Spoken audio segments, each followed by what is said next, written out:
தமிழர்களின் number one choice Tamil matrimony.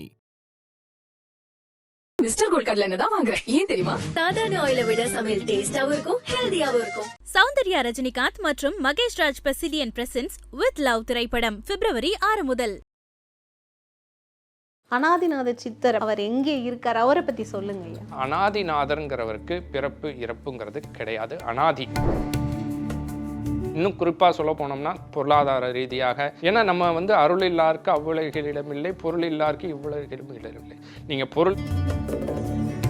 இன்னொரு இடம் சதுரகிரி. இந்த சமாதி நிலை அப்படிங்கிறது எங்களுடைய அப்பாவுடைய மரணத்தில் தான் நான் முதல்ல அந்த சமாதி நிலை தியானம்ங்கிறதை பண்ணேன். நிறைய ஞானத்தை கொடுத்தவர் முருகன் தான். மகாபெரியவர் யார்கிட்ட அனுப்புறாரு? முருகன்கிட்ட அனுப்புறாரு. முருகன் என்ன அனுப்புறாரு? அனாதிநாதர்கிட்ட அனுப்புறாரு. அந்த திருக்கேதீஸ்வரம்னு சொல்றீங்க இல்லையா, அந்த ஆலயத்தின் பின்பகுதியில் இருக்கக்கூடிய அந்த கடல் இருக்கு இல்லையா, சுவாமியை பார்த்துருப்பீங்க நீங்க. அந்த திருக்கேதீஸ்வரத்தின் பின்பக்கம் தான் அனாதிநாதர் இருக்கார். இறப்புக்கு பின் என்ன நடக்கும், இந்த விஷயத்தை கண்டவர் விண்டிலர், விண்டவர் கண்டிலர் அப்படின்னு சொல்லுவாங்க. சில சூட்சமமான விஷயங்களை சொல்லக்கூடாது. கண்டிப்பா நரகம் சொர்க்கம் இருக்கு, ஆனால் புராணங்கள்ல சொல்றது போல கிடையாது. இந்த உடல் எதெல்லாம் நான் ஆரம்பத்தில் சொன்னேன் இல்லையா, பசி தாகத்தோட எல்லா விதமான சுகங்களையும் உங்க உடல் அனுபவிச்சிருது.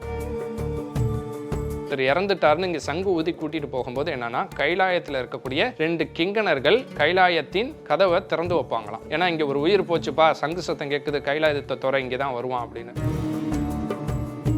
உண்மையாக இந்த உடலுக்குள்ள எந்த பகுதியில் அந்த உயிர் இருக்கு? ஐபிசி பக்தி நேயர்களுக்கு இனிமையான இந்நேரத்து வணக்கங்கள். இன்று நம்மோடு தவத்திரு அருள்மிகு அடிகளார் இணைஞ்சிருக்காரு. அவர்கிட்ட நிறைய விஷயங்களை நம்ம கேட்டு தெரிஞ்சுக்கலாம் ஆன்மீகம் தொடர்பில். ஐயா வணக்கம். வணக்கம். இப்போ நீங்கள் அனாதிநாத சித்தர் பற்றி நிறைய விஷயங்கள் சொல்லியிருந்தீங்க. உங்களுடைய அந்த தியான நிலை சமாதி அதுலேயும் நீங்கள் அவரை அருட்சொருள் பெருஞ்சோதியாகவே தரிசனம் செய்தது அப்படின்னு சொன்னீங்க. அனாதிநாத சித்தர் அப்படின்னு நம்ம 18 சித்தர்கள் தெரியும், அதை தாண்டி நிறைய சித்தர்கள், நம்ம சென்னையே சித்தர்களோட பூமின்னு சொல்லுவாங்க, நிறைய இருக்குது. அந்த அனாதிநாத சித்தர் எங்கே இருக்கார், அவர் எப்படி வழிபட ஆரம்பிக்கலாம்? நான் நிறைய பேருக்கு இந்த கேள்வி வந்திருக்கும். ஏன்னா இவ்வளோ தூரம் ஒரு இறை தேடலில் பயணிக்கிற நீங்கள் அந்த அவரை குருவாக ஏற்று அவருடைய காட்சியை கண்டு நீங்கள் அப்படின்னு நிறைய விஷயங்கள் பதிவு செய்திருக்கீங்க. அவர் எங்கே இருக்கார், அவரை பற்றி சொல்லுங்க ஐயா. பொதுவாக பார்த்தீங்கன்னா எண்கோடி சித்தர்கள் அது மாதிரி பார்த்தீங்கன்னா பல சித்தர்கள் இருக்காங்க. நம்ம குறிப்பிட்டு பார்த்தோம்னா 18 சித்தர்களுக்கு தான் முக்கியத்துவம் கொடுக்குறோம். காரணம், அகத்தியர், போகர், காகபுஜண்டர், குதம்பை சித்தர்னு 18 சித்தர்களுக்கு முக்கியத்துவம் கொடுக்குறாங்க. அதுக்கு பல கருத்துக்கள் இருக்குது, 18 நிலைகள், அது மாதிரியான பல கருத்துக்கள் இருந்தாலுமே இந்த 18 சித்தர்களையும் நீங்கள் எடுத்துக்கிட்டிங்கன்னா ஒவ்வொரு விஷயத்திலையுமே மெய்யறிவால் இந்த பூமிக்கும் இங்கே மனித உயிர்கள் வாழ்வதற்கும், அப்போ அகத்தியருடைய ஞானம், போகருங்கிறது மருத்துவம், காலங்கிநாதர்ங்கிறவர் பார்த்தீங்கன்னா கிரகங்களை பற்றியும் காலத்தை பற்றியும் இங்கே கணிச்சவர். இது மாதிரி புலிப்பாணி சித்தரும் ஜோதிடம் சார்ந்து விஞ்ஞானம் சார்ந்து கொடுத்துருக்காங்க. இன்றைக்கி அவங்க எல்லோருமே எதில் தனித்துவமாக இருந்தார்களோ அந்த 18 விஷயங்களை மட்டும் எடுத்துக்கிட்டு 18 சித்தர்களாக உருவாக்கினோம். அனாதி அப்படிங்கும்போது என்னன்னா, ஆதி சித்தர் அனாதி சித்தர்னு 8 சித்தர்கள் இருக்காங்க. அதில் சிவனுடைய சூட்சம சுரூபமானவர் தான் அனாதிநாதர். அப்போ அனாதினா என்னன்னா, இங்கே எல்லோருக்கும் பிறப்புன்னு ஒன்று இருக்குது, இறப்புன்னு ஒன்று இருக்குது. ஆனால் அனாதிநாதர்ங்கிறவருக்கு பிறப்பு இறப்புங்கிறது கிடையாது, அனாதி. பிறப்பு இறப்புங்கிறது மிகப்பெரிய ஒரு சுழற்சி. அந்த சுழற்சியிலேருந்து யார் விடுபடணும்னு நினைக்கிறாங்களோ அவர்களால் மட்டும்தான் அனாதிநாதரை வழிபடவும் முடியும், அவருடைய அந்த கருணையும் கிடைக்கும்.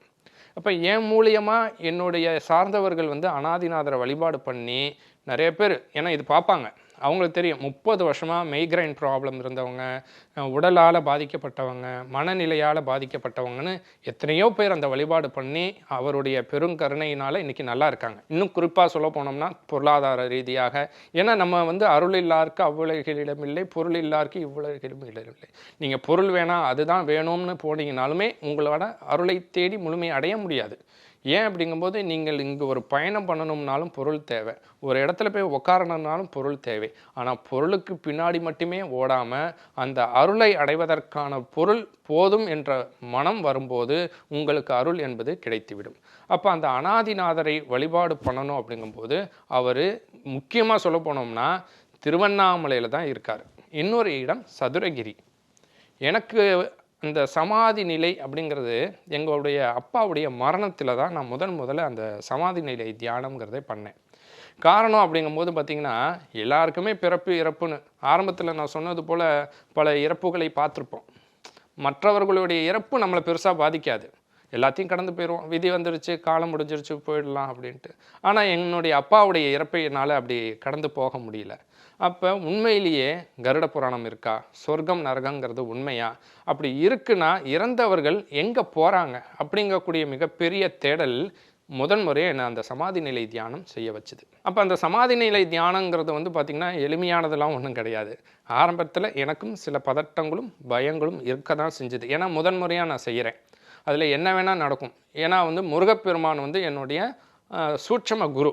ஏன்னா வந்து பல வருடங்கள் வந்து அநாதிநாதருக்கு முன்னாடி முருகன் தான் எனக்கு ஞான குருவாக இருந்து எனக்கு நிறைய ஞானத்தை கொடுத்தவர் முருகன் தான். மகாபெரியவர் யார்கிட்ட அனுப்புகிறாரு? முருகன்கிட்ட அனுப்புகிறாரு. முருகன் என்ன அனுப்புகிறாரு? அநாதிநாதர்கிட்ட அனுப்புகிறாரு. ஏன்னா சிவனும் முருகனும் என்னை பொறுத்தவரை வேறொன்றும் தனித்தனி ஆளெல்லாம் இல்லை, ஒருத்தர் தான். ஈசானம், அகோரம், வாமதேவம், தற்புருஷம்னு 5 முகங்கள் சிவனுக்கு. ஆனால் 6வது ஒரு முகம் இருக்குது, அதோமுகம். அந்த அதோமுகம்ங்கிறது என்னென்னா உள்முகம். அந்த உள்முகத்தை தான் இந்த நெற்றிக்கண் வழியாக முருகப்பெருமானாக நமக்கு கொடுத்தாரு. அப்போ 5 முகங்களை கொண்ட இறைவன் சிவபெருமானுடைய உக்கிரத்தையும் கோபத்தையுமே பார்த்து பயப்படுறாங்க. அப்போ முருகப்பெருமான் அதை விட எப்பேற்பட்டவர் யோசிச்சு பாருங்க. அதனால தான் முருகன் வந்து அவ்வளோ சீக்கிரமாக யாருக்கும் கொடுத்துட மாட்டார். கொடுத்தா அள்ளி அள்ளி கொடுப்பாரு. ஆனால் சோதிச்சா அந்த பானையை எவ்வளோக்கு எவ்வளோ நெருப்பில் வாட்ட முடியுமோ வாட்டி ரொம்ப ஸ்ட்ராங் ஆக்கிடுவார் முருகன். அப்போ அந்த சமாதி நிலை அடையும் போது அப்படிங்கும்போது பார்த்திங்கன்னா ஒரு 8க்கு 8 குழி நோண்டி அதில் வந்து 4 மூலையிலையும் கொட்டாம்பூச்சியில் காராம்பூசு சாணத்தை வச்சு 2 சுடாத பானை வைக்கணும். வச்சுட்டு என்னுடைய 2 கைகளையும் வந்து அந்த சுடாத பானைக்குள்ளே வச்சுட்டு சுற்றி விபூதி, வில்வம், கல்லுப்புன்னு சமாதி பண்ணும்போது என்ன செய்வாங்களோ அதை கழுத்தளவுக்கு கொட்டி க்ளோஸ் பண்ணிடுவாங்க. அப்போ க்ளோஸ் பண்ணும்போது ஏற்கனவே அது 2மே சுடாத பானை. அப்போ நீர் ஊற்றி இருக்கும்போது என்ன ஆகும்? எப்போ வேணாலும் அது உடையும். ஏன்னா நீர் ஊற்றி சீக்கிரம் உடஞ்சிடும் இல்லைங்களா? சுட்ட பானைன்னா அவ்வளோ ஈஸியாக உடையாது. அப்போ என்னுடைய சூட்சமமாக முதல்ல எனக்கு இந்த சமாதிக்கு வழிகாட்டியவரே முருகப்பெருமானும் போகரும் தான். அப்போ இதெல்லாம் செய்யணுங்கும்போது ஆரம்பத்தில் இந்த உடல்லேருந்து இந்த உயிர் போகும்போது இந்த கையில் இருக்கக்கூடிய பானை உடஞ்சிதுன்னா மீண்டும் இந்த உடலுக்குள்ளே உன்னால் வர முடியாதுன்னு தான் கட்டளையே. அப்போ தான் அந்த பதட்டம்னு நான் சொன்னேன் இல்லையா, அது வந்தது. சரி, எதுனாலும் பார்த்துக்கலாம், இன்றைக்கா இருந்தாலும் என்றைக்கா இருந்தாலும் ஒன்று ஒரு பிடி சாம்பல் இல்லாட்டி மண்ணுக்கு உரமாக போகக்கூடிய உடம்பு. ஆனால் இந்த பிறப்புக்கும் இறப்புக்கும் நடுவே இருக்கக்கூடிய இந்த சூட்சமமான மரணத்திற்கு அப்புறம் என்ன வாழ்க்கைங்கிறத தெரிஞ்சுக்கணும் அப்படிங்கக்கூடிய ஒரு தேடல் வந்து என்னைய அந்த சமாதி நிலை தியானம் செய்ய வச்சுது. அப்போ அந்த சமாதி நிலை தியானம் செய்யும்போது தான் கிட்டத்தட்ட 18 நாளுக்கு மேலே 19 நாள் இருந்தேன் சமாதியில். என் கூட இருக்கிறாங்க இன்னும், நான் சமாதிக்கு போகும்போது இருந்தவங்க எல்லாருமே. அப்போ அந்த 18-19 நாள் வந்து அந்த சமாதி நிலை தியானத்துக்கு நான் போகும்போது நிறைய அற்புதமான ஒரு விஷயங்கள் பார்த்தேன். அப்போ தான் எனக்கு முதல்ல அநாதிநாதருடைய தரிசனம் கிடச்சிது. அந்த தரிசனம் அப்படிங்கும்போது ஒரு ஜோதி ஸ்வரூபமாக தான் கிடச்சிது. இன்ன வரைக்குமே நான் அநாதிநாதரை எப்படி வழிபாடு பண்ணுறேன்னா, கீழே வந்து சிவலிங்கத்துடைய ஆவுடை பானம் இருக்கிற இடத்துல ஜோதி இருக்கும், வேறு எதுவுமே இருக்காது. அப்போ என்னென்னா கீழங்கக்கூடியது பிறப்பு இறப்பு, அந்த ஜோதிங்கிறது மேல் நோக்கி இருக்கும். அப்போ ஞானத்தின் தத்துவம். அப்போ அந்த அநாதிநாதர் தான் அந்த சமாதி நிலையில் எனக்கு என்ன சூட்சமமாக சொல்லிக் கொடுக்கணுமோ அத்தனையும் அந்த 19 நாளில் எனக்கு சொல்லிக் கொடுத்தாரு. அதற்கப்புறம் இன்று வரை நான் மக்களுக்கு சொல்லக்கூடிய அனைத்து விஷயங்களாக இருக்கட்டும், யோக விஷயங்களாக இருக்கட்டும், ஆன்மீக விஷயங்களாக இருக்கட்டும், தியானம் சார்ந்த விஷயங்களாக இருக்கட்டும், எல்லாமே அவருக்கு எனக்கு சூட்சமமாக அநாதிநாதரும் முருகப்பெருமானும் கொடுக்கக்கூடிய விஷயங்களை தான் கொடுத்துக்கிட்டு இருக்கேன். இப்போ அநாதிநாதர் அந்த கட்டுரை நாம் படிக்கிறப்போ அதுக்கும் திருக்கேதீஸ்வரத்துக்கும் இது ஒரு சம்பந்தம் இருக்கு. ஸ்ரீலங்கா இலங்கையில் இருக்கக்கூடிய அதாவது இருக்கு. அதாவது அந்த திருக்கேதீஸ்வரம்னு சொல்றீங்க இல்லையா, அந்த ஆலயத்தின் பின்பகுதியில் இருக்கக்கூடிய அந்த கடல் இருக்கு இல்லையா, சுவாமியை பார்த்துருப்பீங்க நீங்கள். அந்த திருக்கேதீஸ்வரத்தின் பின்பக்கம் தான் அநாதிநாதர் இருக்கார். அங்கே மட்டும் கிடையாது, திருவண்ணாமலையிலையும் சிவனுடைய பின்பகுதியில் அநாதிநாதர் இருக்கார். சதுரகிரியில் சுவாமியிட்டேருந்து வடகிழக்கு திசையில் பார்த்தீங்கன்னா அந்த மேல் உச்சியில் அநாதிநாதர் இருக்கார். இது எல்லாமே சூட்சமமாக அவர் தரிசனம் கொடுத்த இடங்கள். அப்போ எல்லா சிவாலயங்கள்லையும் சிவாலயத்திற்கு பின்பகுதியில் அந்த அநாதிநாதரை தரிசிக்க முடியும். நீங்கள் எந்த சிவன் கோயிலுக்கு வேணாலும் போய் அனாதிநாதரை தியானம் பண்ணியோ இல்லாட்டி அவரை வந்து ஆத்மார்த்தமாக, ஏன்னா மந்திரம்ங்கிறது என்ன, நம்ம சொல்லக்கூடிய வார்த்தைகள் தான், ஒரு விதத்தில் ஃபிலாசபின்னு கூட வச்சுக்கலாம். ஏன்னா எதை எண்ணி நீங்கள் மந்திரம் ஜெபிக்கிறீர்களோ அதுவாக தான் நடக்கும். அப்போ அவருடைய பெயர்களை சொல்லி அந்த சிவனுடைய பின்பகுதியில் நின்று ஒரு ஜோதி ஏற்றி அனாதிநாதரை கும்பிட்டிங்கன்னா கூட உங்களுக்கு அவர் அனுகிரகம் செய்வார். ஏன் அப்படிங்கும்போது இதில் நான் வந்து ஒரு பெருமையாகவே நான் சொல்லிக்குவேன். ஏன்னா சித்தர்களுடைய யுகம் ஆரம்பிக்குது, சித்தர்களுடைய காலம் ஆரம்பிக்கும் போது அனாதிநாதர் தான் இங்கே முதல்ல வருவார். ஏன்னா அகத்தியர்லேருந்து போகர்லேருந்து இங்கே நீங்கள் சொல்லக்கூடிய அந்த 18 சித்தர்களுடைய குரு யாருன்னா அனாதிநாதர் தான். சிவபெருமான்கிறது அருரூபம், அவர் அனாதி. அந்த அனாதிநாதர் தான் சிவனுடைய சொரூபம். அப்போ அனாதிநாதர் வேறு, சிவன் வேறு இல்லை, 18 சித்தர்களும் எண்கோடி சித்தர்களும் வேறு இல்லை. அவர் ஒருத்தரை நீங்கள் வழிபட்டாலே நீங்கள் சிவபெருமானும் முருகப்பெருமான் அது மட்டும் இல்லாத அந்த 18 சித்தர்களை வழிபட்டதற்கு சமம். நீங்கள் படித்து இது கேள்விப்பட்டிருந்தீங்கன்னா தெரியும். ஏன்னா அகத்தியர் போகரே பார்த்திங்கன்னா சதுரகிரியில் இருக்கக்கூடிய சுந்தர மகாலிங்கேஸ்வரரே அனாதிநாதரை தான் குருவாக வழிபட்டிருக்காரு, அவருக்கு தரிசனமும் கொடுத்துருக்காரு.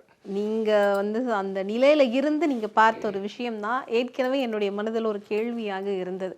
அதாவது எல்லோரும் இறக்குறோம், இறப்புக்கு பின் என்ன நடக்கும், ஏன்னா இந்த விஷயத்தை கண்டவர் விண்டிலர் விண்டவர் கண்டிலர் அப்படின்னு சொல்லுவாங்க. உண்மையாகவே ஒரு இறப்புக்கு பிறகு ஒரு ஆத்மாவுக்கு என்ன நடக்கும், என்னதான் அது நிறைய பேருக்கு ஒரு கேள்வியாக இன்னைக்கும் இருக்குது, பயமாகவும் இருக்கும். அதுக்கான பதில் ஏதாவது சாதாரண ஒரு மக்களுக்கு புரிகிறபடி சொல்ல முடியுங்களா ஐயா? நீங்கள் பதில் சொன்னீங்க, கண்டவர் விண்டதில்லைன்னு ஒரு விஷயம். ஏன்னா சில சூட்சமமான விஷயங்களை வந்து சொல்லக்கூடாது. ஆனால் இதை காட்டிலும் ஒரு சின்ன விஷயங்கள் நான் சொல்கிறேன். இங்கு 2 தரப்பில் மக்கள் இருக்காங்க.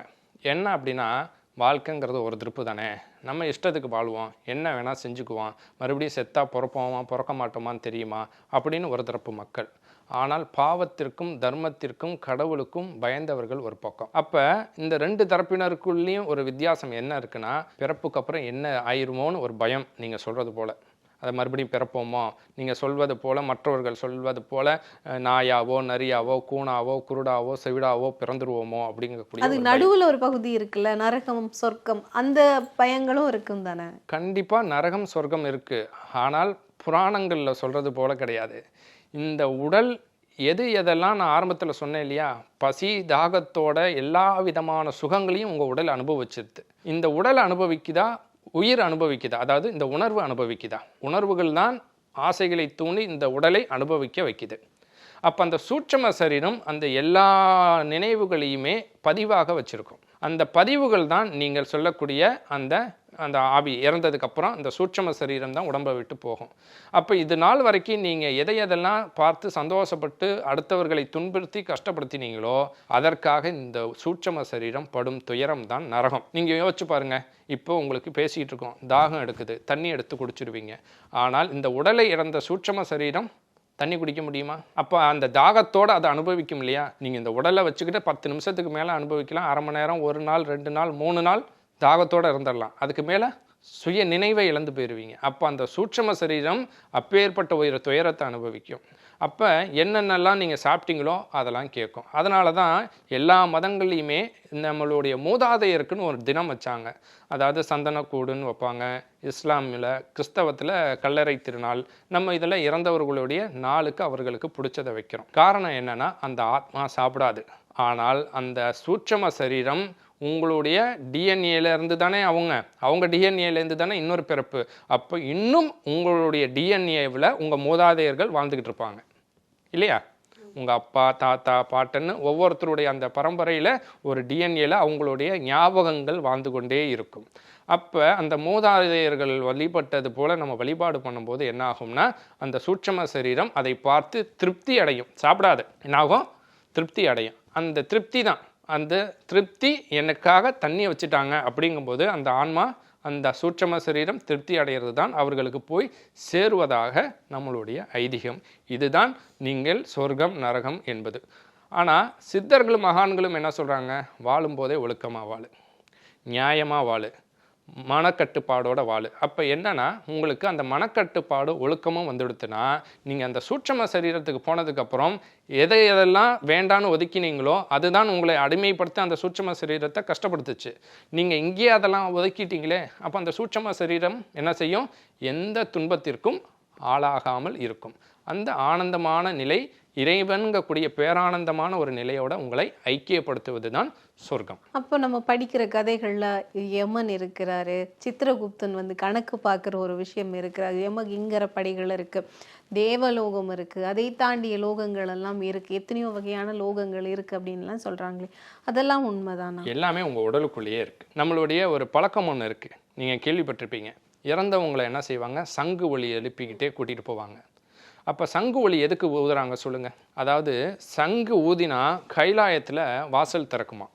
ஒருத்தர் இறந்துட்டாருன்னு இங்கே சங்கு ஊதி கூட்டிகிட்டு போகும்போது என்னென்னா, கைலாயத்தில் இருக்கக்கூடிய 2 கிங்கணர்கள் கைலாயத்தின் கதவை திறந்து வைப்பாங்களாம். ஏன்னா இங்கே ஒரு உயிர் போச்சுப்பா, சங்கு சத்தம் கேட்குது, கைலாயத்தை துறை இங்கே தான் வருவான் அப்படின்னு அது மாதிரி சொல்கிறாங்க. ஆனால் உண்மையை சொல்ல போனோம்னா நம்மளுடைய விசுப்தி பகுதி இருக்கு இல்லையா, இந்த இடத்துல பார்த்திங்கன்னா சங்குன்னு சொல்லுவாங்க. அப்போ நம்ம பேசணும்னு நினைக்கிறத ஒளியாக இங்கே காற்றாக வரும்போது அது ஒளியாக மாறி வார்த்தைகளாக எங்கே வருது, உங்கள் நாக்கில் வருது. அப்போ இந்த இடத்துல என்ன செய்யுது, இந்த சங்கு பகுதிங்கிறது அதுதான் சிவபெருமான் நீலகண்டமாக இங்கே வைப்பாங்க, ருத்ராட்சத்தி இங்கே வைப்பாங்க. அப்போ என்ன அப்படிங்கும்போது இந்த சங்கு பகுதி நீங்கள் எதை நினைக்கிறீர்களோ சப்தம் எழுப்பும்போது நம்மளுடைய உள்பகுதியில் வந்து ஊசி துவாரம்னு சொல்லுவாங்க. அதாவது உள்பகுதி, அதாவது உள்நாக்குக்கு மேலே 2 துவாரம் இருக்கும், அதுதான் யம கிங்கணர்கள். அப்போ இங்கே நீங்கள் அதை எழுப்பும்போது அந்த ஊசி துவாரம் ஓப்பன் ஆகும். ஓப்பன் ஆகும்போது கைலாயங்கக்கூடிய சிதாகாசத்தை நீங்கள் அடைவீர்கள். இது ஞானத்தோட ஒப்பிட்ட விஷயம். எப்படி? ஞானத்தோட ஒப்பிட்ட விஷயம். அப்போ நீங்கள் இந்த சங்கு சப்தத்தை மந்திர ஒலிகளையோ இல்லை இறை நாமத்தையோ செய்யும் போது அந்த நாமம் என்ன செய்யும், கொஞ்சம் கொஞ்சமாக, ஏன்னா பொதுவாக வந்து நம்ம எந்த அளவுக்கு வந்து நம்ம மந்திரங்கள் ஜபிக்கிறோமோ உடல் உஷ்ணமாகும். அப்போ அந்த ஊசி துவாரம் என்ன செய்யும், சளி அதுங்கக்கூடிய கோலையால் அடைச்சிருக்கும். அப்போ அந்த உஷ்ணம் என்ன செய்யும், அந்த கோலையை ஓப்பன் பண்ணும்போது உங்களுக்கு தெரியும், கண் மூக்கு வாய்க்கு எல்லாத்துக்குமே ஒரு ஜாயிண்ட் இருக்குது. அப்போ நேராக பிரம்மரந்திரங்கக்கூடிய இந்த சதாகாசம்ங்கக்கூடிய இந்த சகசிராரத்தை போய் அடையும். அதுதான் உங்களுக்கு கைலாயம். அதாவது துரியம், சிவதுரியம், பரதுரியம், ஜீவதுரியம்னு உங்களுக்கு 12 அங்குலத்துக்கு மேலே இருக்குது. அப்போ நம்ம உடல் தான் எண்ஜான் உடம்பிற்கு சிரசே பிரதானம்னு சொல்லுவாங்க. உங்களுடைய கண், காது, மூக்கு, செவி, வாய் இதெல்லாம் தான் உங்களை எல்லாமே. கண் எது பார்க்குறத ஆசைப்படும், காது கேட்குறத விரும்பும், வாய் நினச்சதை பேசும், மூக்கு எதெல்லாம் ஆசைப்படுதோ அதெல்லாம் நுகரும். அப்போ எல்லாமே இங்கே தான் இருக்குது. இந்த கையை நம்ம அசைக்கணும்னா ஒன்று இந்த 5 புலன்களில் ஏதோ ஒரு புலன்கள் கேட்டோ பார்த்தோ ருசித்தோ செய்யக்கூடியதை இந்த கை கால்கள்லாம் வேலை செய்யும். அப்போ அந்த புலன்கள் 5 வேலை செய்யலைன்னா செய்யாது. அப்போ இந்த 5 புலன்களை நம்ம யார் ஒருத்தர் அடக்கிறாங்களோ கடக்கிறாங்களோ அவர்களுக்கு கைலாய நிலைங்கக்கூடிய இறைவனுடைய அந்த கைலாயத்தில் இடம் கிடைக்கும். அதனால் வெளியில் இல்லை, எல்லாமே உள்ளே தான் இருக்குது. உடலுக்குள்ள உயிர் இருக்கு அப்படின்ற ஒரு விஷயத்த நம்ம சொல்றோம். அந்த உயிர் இறைவனோட பேராற்றலின் ஒரு துகள் அப்படின்னு சொல்லியும் என்னோட புரிதல்ல நான் புரிந்து வச்சிருக்கேன். உண்மையாக இந்த உடலுக்குள்ள எந்த பகுதியில் அந்த உயிர் இருக்கு? அற்புதமான கேள்வி கேட்டீங்க. ஏன்னா நிறைய பேர் உயிருங்கும் போது என்ன சொல்லுவாங்கன்னா இதயத்தை சொல்லுவாங்க, அப்படி இல்லைன்னா மூளையை சொல்லுவாங்க. ஆனால் உயிர்ங்கிறது இந்த உடல் முழுவதும் கலந்துருக்கு. அதாவது உயிர் காற்றும் உணர்வும் இணைந்தது தான் உயிர். அதாவது பிராணங்கக்கூடிய சுவாசம். உங்களுக்கு இந்த உடல் இயங்கணும்னா வெளியிலேருந்து என்ன செய்யும், ஃபஸ்ட்டு காற்று. அந்த காற்று உள்ளே வரும்போது பிராணன் தான் உங்களுக்கு மூலாதாரத்தில் பேர்ந்து சுவாதிஷ்டனம், மணிப்பூரகம், அநாகதம், விசுக்தி, ஆக்ஞா, சகசிராரம்னு இந்த உடலில் எல்லா உறுப்புகளும் ராஜ உறுப்புகளும் செயல்படுறதுக்கு பிரதானம் என்னென்னா உயிர். அந்த உயிர் காற்றும் உணர்வும் சங்கமிக்கக்கூடிய இடம்தான் ஆன்மா, உயிர்னு சொல்கிறது. அப்போ உயிர்னா எது? உங்களுடைய சுவாசம் தான் உயிர். இந்த உயிர் நின்று போச்சு, இவன் இறந்துட்டான்னு நீங்கள் எதை அடிப்படையாக வச்சு சொல்கிறீங்க?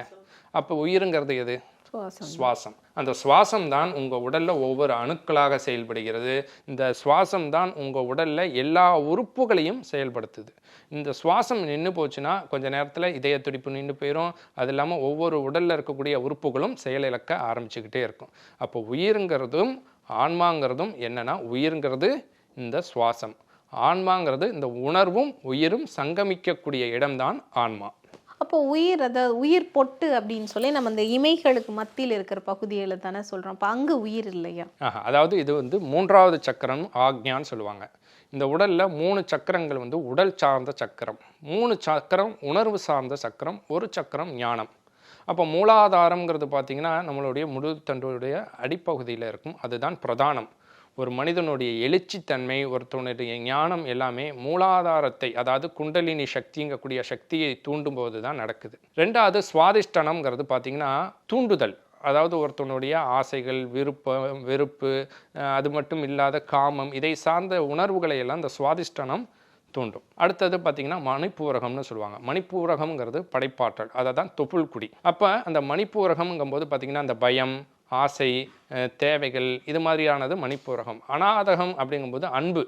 ஒருத்தன் கருணையுடைய உச்சபட்ச நிலைங்கும்போது அவனுக்கு அநாகதம் இருக்கணும். விசுக்திங்கிறது பார்த்திங்கன்னா உணர்வு சார்ந்த சக்கரங்கள். அப்போ ஆக்ஞாங்கக்கூடியது நீங்கள் இருந்துக்கிட்டே எங்கெங்கே என்னென்ன நடக்குதுங்கிறது உங்களால் இருந்த இடத்துலையே சொல்ல முடியும்.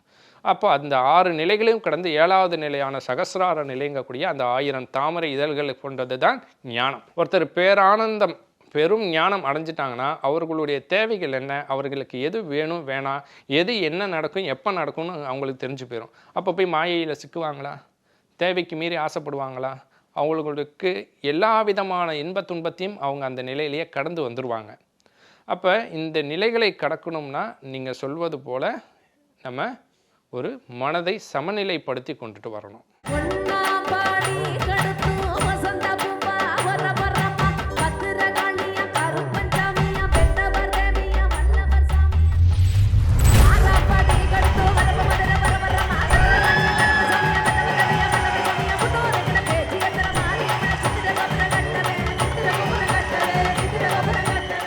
தமிழர்களின் number 1 choice Tamil matrimony. Mister gold கடலை எண்ணெய் தான் வாங்குறேன். ஏன் தெரியுமா? சாதாரண ஆயிலை விட சமையல் டேஸ்டாவும் இருக்கும், ஹெல்தியாவும் இருக்கும். சௌந்தர்யா ரஜினிகாந்த் மற்றும் மகேஷ் ராஜ் பெசிலியன் பிரசன்ஸ் வித் லவ் திரைப்படம் February 6 முதல்.